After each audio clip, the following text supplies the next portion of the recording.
नमस्कार दोस्तों, मैं अंकुर उपाध्याय स्वागत करता हूं आप सभी का एक बार फिर से अपनी नई वीडियो में। बड़े लंबे समय बाद आप सभी के फेवरेट स्टॉक्स के बारे में बात करेंगे दोस्तों। डिफेंस और शिपिंग स्टॉक्स के बारे में बड़े लंबे समय से यहाँ पे बात नहीं करी है और स्टॉक्स का एक्शन भी बड़ा डल पड़ गया है। मजा ही नहीं आ रहा है स्टॉक्स में। इन्वेस्टर्स ऐसा कह रहे हैं कि भैया पहले तो दबा के पैसा बनाया और अब चल नहीं रहे, तो बिल्कुल ही नहीं चल रहे हैं, सब कुछ अच्छा होते हुए भी। तो जब ये स्टॉक्स ऊपर से करेक्ट होना शुरू हुए थे ना, तभी मैंने पकड़े थे आप सभी के साथ। उनमें देखो, मैं एक चीज बताऊं आपको, कभी भी नोटिस करना, जब किसी कंपनी का टॉप बनने की संभावना दिखती है तो उसमें क्या होता है, अच्छी खबरों पे शेयर रिएक्ट करता है, लेकिन वो रिएक्शन टिकता नहीं है तुरंत नीचे। वहां पे समझ जाना टॉप बन रहा है, आसपास है। बॉटम पे क्या होता है कि खराब खबरों पे भी शेयर गिरता जरूर है, लेकिन नीचे नहीं टिकता या गिरता ही नहीं है। वहां समझना कि शेयर बॉटम के आसपास है। ये चीजें एक दिन में नहीं होती हैं, समय लगता है और बहुत समय मिलता है। आप अगर समझदार हो ना, आपको बहुत समय मिलता है, बहुत समय निकलने का, खरीदने का। बार बार होंगी ये चीजें, तो बस आपको अपना माइंड एक्टिव रखना है और पावर रखनी है एग्जीक्यूट करने की। बहुत सारे लोगों को समझ में आता है बट एग्जीक्यूट नहीं कर पाते।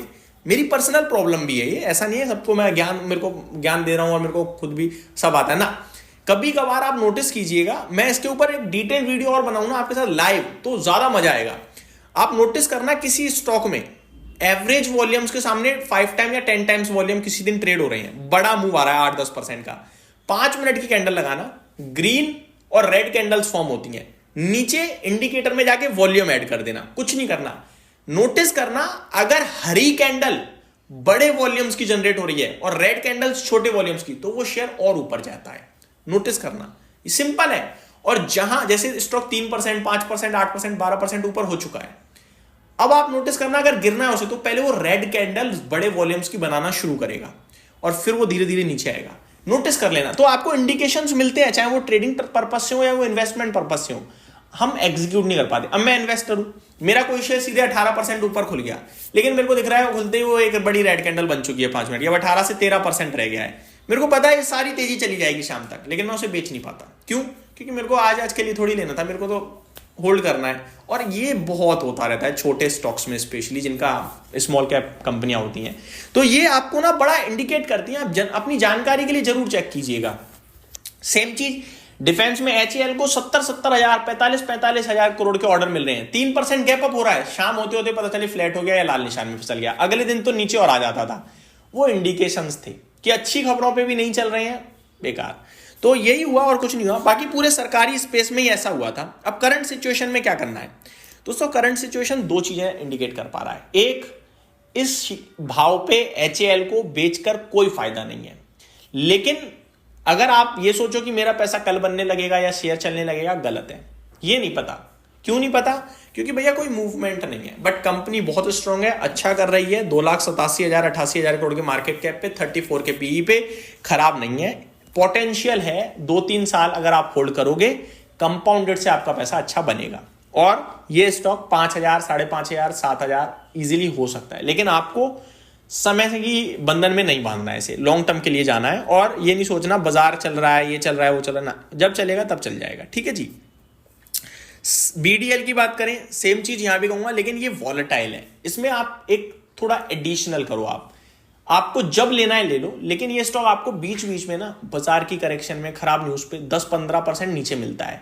1,000-1,100 पे एवरेज जरूर कर लेना, वो आपकी जो बाइंग है उसको काफी रीजनेबल बनाएगा। और एट द एंड ये स्टॉक आपको एक आध बार 1500-1700 होता हुआ जरूर दिखेगा। साल में अच्छी खबरें, अच्छे माहौल में आप हल्का करो पोजीशन को, पूरा एग्जिट मत करो। तो ये आपके लिए बीडीएल के लिए राय होगी। बीईएल सिंपल और सेफ, थोड़ा कंसिस्टेंटली न्यूट्रल वे में चलने वाला। बीईएल क्या करना है आपको, हर 5% पे एवरेज करूंगा और बैठा रहूंगा। ये एसआईपी मोड स्टॉक है, ठीक है। एचएएल में अभी कुछ नहीं करना है, लेके बैठ जाओ, लेकिन व्यू थोड़ा लंबा रखो। बीडीएल में जब भी 10% गिरे एक्यूमुलेट मारो, और जब एक्सेप्शनल तेजी आ जाए पोजीशन को हल्की करो। बीईएल में सिर्फ एसआईपी करो, दो ये आराम से जाता है। तो डिफरेंट लीग के स्टॉक्स हैं, लेकिन तीनों अच्छी कंपनियां हैं। अब आते हैं शिपिंग पे। शिपिंग में थोड़ा सा माहौल उल्टा सीधा है दोस्तों, मैं ये बोलूंगा। सबसे पहले मजगांव डॉक की बात करते हैं। मजगांव डॉक की बात करें दोस्तों, तो ये स्टॉक आपके लिए 2400 रुपए पे है। 41 के पीई पे, थोड़ा सा अर्निंग्स पे भी डेंट पड़ा है इन कंपनीज की, मैं ये भी कहूँगा। यहाँ मैं ये कहूँगा कि 2400 पे खराब नहीं है, लेकिन मैं इंटरेस्टेड भी नहीं हूँ अभी पूरे शिपिंग को लेकर ही। बट अगर आप पे है तो बेचने के लिए नहीं कहूँगा। अराउंड 2100-2000 के करीब मिलता है तो वहाँ निवेश कर सकते हैं, और आप चाहो तो पहला इंस्टॉलमेंट इस भाव पे भी डाल सकते हो। गार्डन रीच शिप बिल्डर्स की बात करें तो ये थोड़ा सा, ये भी 42 के पी पे चल चुका है ऑलरेडी, अच्छा खासा चला है। 2300 रुपये के भाव हैं इसके, ऊपर में 3550 रुपये तक दिखाया हुआ है। अगर अर्निंग्स की बात करें तो टूटी हैं अर्निंग्स, और अभी न्यूट्रल भी हो रही हैं।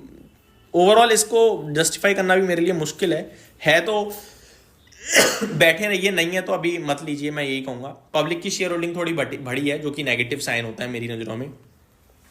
कोचिन शिपयार्ड की बात करें तो ये 1500 1550 पे 53.5 के पी पे सबसे ज़्यादा महंगा है अमॉन्ग अदर्स।